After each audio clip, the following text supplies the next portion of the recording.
राणा साहब, वैसे तो अभी कुछ देर पहले अतर काज़मी साहब आपके वैसे आपको पता है ना, दिल लगी करते हैं वो आपकी खुसूसी मुलाकात भी हुई आज शायद इजिप्ट के एम्बेसडर से, तो शायद वैसे भी वो कहते हैं कि हुकूमत का रवैया बड़ा मुतकब्बराना हो जाता है। तो आज तो आप वैसे ही बड़े इजिप्ट के एम्बेसडर से मिल के आ रहे हैं, ऊपर से दो फैसले वो भी पीटीआई के लोगों के खिलाफ आ रहे हैं। आपको तो चाय अगर सादी भी हम पिला रहे हैं तो उसमें भी आपको खाने का मजा आ रहा होगा। एक मिनट मुनीब भाई, ये इजिप्ट के एम्बेसडर से मिल के आ रहे हैं। एक मिनट, इजिप्ट के एम्बेसडर से मिले कि खुदा ना खास्ता फरौन से मिल के तो नहीं आ रहे। देखिए, जिस तरह आपने कहा था मैं तो उस तरह I am putting it that way. अब आप अपनी बात से फिरे ना। जी राणा साहब। नहीं जी राणा साहब। देखिए मुनीब साहब, हमारे में तो बिल्कुल कोई तकब्बर नहीं है, ना तकब्बर आ रहा है। हमें पता है हमारा मैंडेट 2029 तक का है और उसके बाद फिर हमने एक इलेक्टोरल प्रोसेस से गुजरना है। देखिए, बात बड़ी सिंपल सी है। ये सज़ाएं पीएमएलएन ने नहीं सुनाई, ये हुकूमत ने नहीं सुनाई, ये अदालतों ने सुनाई हैं। और देखिए, इसमें जो एक अफसोस का पहलू ये है कि 9 मई तो सब ने विटनेस किया, पूरी कौम ने देखा। 9 मई को एक वो रैंडम इंसिडेंट नहीं था कि जो आउट ऑफ द ब्लू हो गया, उसके ऊपर बड़ी प्लानिंग की गई, बड़ा नैरेटिव बिल्ड किया गया, बड़ा एक प्रोपेगेंडा किया गया, जिसकी वजह से लोगों में इश्तियाल आया और वो एक सियासी जत्था जो था पीटीआई से रिलेटेड, वो उसने यक वक्त जो है वो फौजी तनसीबात के ऊपर हमला किया। जो अफसोसनाक बात है कि आज तक पीटीआई ने उस पर नदामत नहीं दिखाई, पीटीआई उस पर अपोलोजाइज उस पर नहीं किया, और पीटीआई ने उसको हमेशा ट्विस्ट किया सियासी तौर पे कि ये फॉल्स फैग है, ये फलाना है, ये धमकाना है। और अब अदालतों ने जो है वो फैसले सुनाना शुरू कर दिए। तो देखिए, अदालतों का फैसलों से ये मतलब, ये इसका जो अभी जो एंटी टेररिज्म कोर्ट्स हैं जो सजाएं सुनाई हैं, इससे ये पता लगता है कि पीटीआई 9 मई के अंदर पीटीआई के जो लीडर्स थे वो मुलव्विस थे। एविडेंस जो भी पेश हुआ, जो भी ड्यू प्रोसेस चला, उसके अंदर वो गिल्टी पाए गए।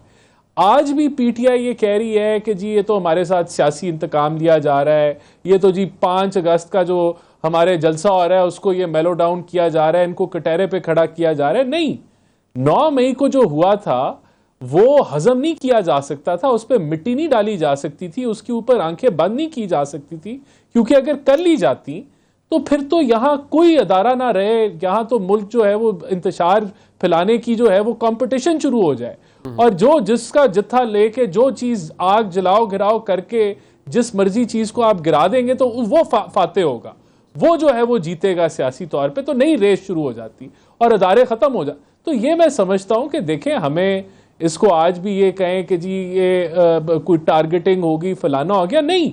इस मुल्क में एक एनार्की फैलाने की कोशिश की गई, इस मुल्क में अफवाज पाकिस्तान को टारगेट बना के एक म्यूटनी की अटेम्प्ट की गई, जो फेल हुई, जो एक्सपोज हुई, और उसकी अब सजाएं जो हैं। और बिल्कुल देखें, मैं समझता हूं कि पीटीआई के लीडर्स के पास राइट है कि वो इसकी अपील करें, हाई कोर्ट में करें। अगर कोई ट्रायल के अंदर गलतियां हुई हैं, अगर कोई जल्दबाजी हुई है, तो डेफिनेटली उसका जो कह लें कि जो फायदा है वो उन लीडर्स को जाएगा इस्लामाबाद हाई कोर्ट में। वो व्हाटएवर हैपेंस, इसके अंदर जो एक एलिमेंट है, राणा साहब एक सेकंड, इसके अंदर क्या आप ये चीज रूल आउट कर सकते हैं कि जितना जो सख्त मौकफ था, जारी बात है जब 9 मई 2023 हुआ उसके बाद हम DGISPR ने मुतअद्दिद दफ़ा कासिद के दिल से माफ़ी मांगे, वो चले वो एक सेपरेट एलिमेंट है, लेकिन उन्होंने कहा 9 मई को जिन्होंने फिर आर्मी चीफ का तो 2023 में ही गालिबन 25 मई की एक तकरीब में उनका एक स्टेटमेंट भी था कि जिन लोगों ने ये मुल्क के साथ किया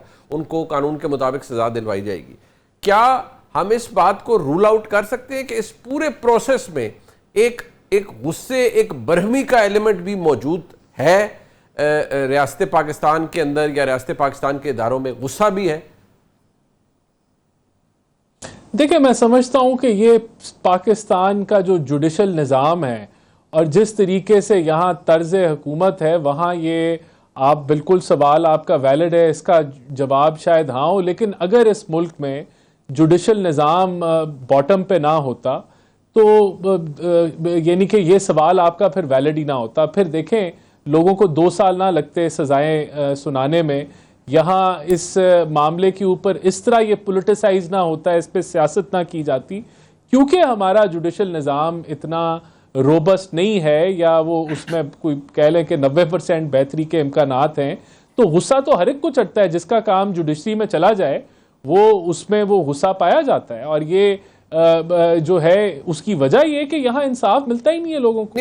और अभी भी हम डिबेट कर रहे हैं कि जी 9 मई जो है, यानी कि 9 मई के हवाले से कंफ्यूजन है कि भाई ये फॉल्स फ्लैग है, फलाना है, सियासत की जा रही है ना भाई। आपने दुनिया में अगर कोई फौजी तनसीबात पे हमला आवर हो, कोई जलाओ घिराव करे, तो उनको, यानी कि आपने यूके में देखा और ममालिक में देखा, धड़ाधड़ अब मुकदमात चलते हैं और लोगों को सजाएं होती हैं और बड़ी सख्त सजाएं होती हैं। तो यहाँ अगर सजाएं हुई हैं तो हम आज भी डिबेट कर रहे हैं कि जी ये सियासी हैं, ये फलानी है, ये तो टारगेटिंग हो रही है। भाई 9 मई हुआ था, कोई छोटी बात नहीं थी। आमिर इलियास राना साहब, एक बात है, जारी बात है, पहले भी केसेस हुए, पहले भी हमने बहुत कुछ देखा। ये देखिए, ये इस पूरे मामले को क्या गदला नहीं कर देता, इसको आलूदा नहीं कर देता जब हम ये कहते हैं कि वो एक जिम्मेदार शख्सियत है आईजी पंजाब, उनकी प्रेस कॉन्फ्रेंस के लिए ये लोगों को कॉल्स गई, उसमें मुराद राज साहब का नाम आ रहा है और उन्होंने प्रेस कॉन्फ्रेंस कर दी, वो छोड़ गए, फिर वो इस्तेकाम पाकिस्तान में चले गए वहाँ इस्तेकाम बख्शने के लिए।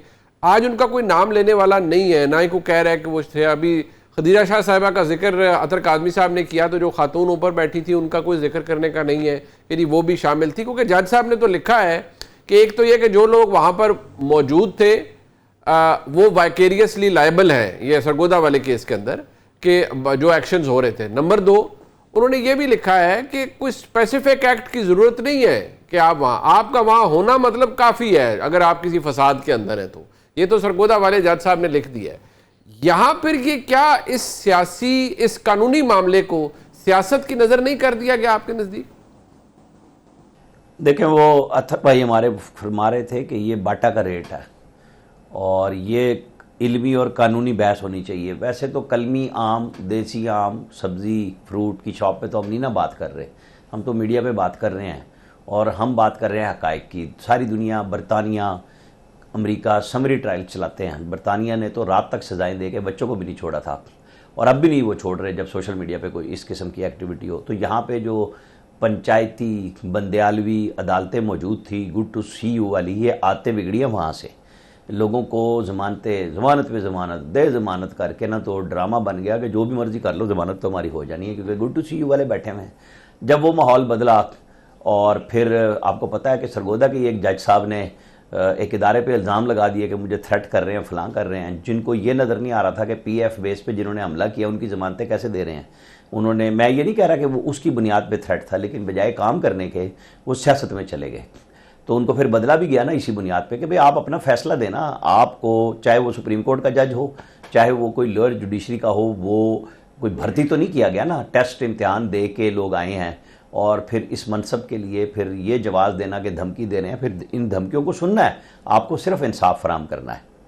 अब वो जो बातें हम कर रहे हैं कि ये बिल्कुल जो चीज़ें सुकम रहेंगे वो हाई कोर्ट में उड़ जाएंगी या और मज़ीद मजबूत हो जाएंगे। जहाँ सुकम रह गए हैं तो जो अपील करेगा वो भी अपने सबूत लेके जाएगा और जो जवाब में आएगा दिफा में, वो आप वकील हैं, आप बेहतर समझते हैं कि कौन किसको मुद्दा लाए और वो फलाना ढिमकाना करार देना, हम तो वो बात करेंगे जो मौजूद है।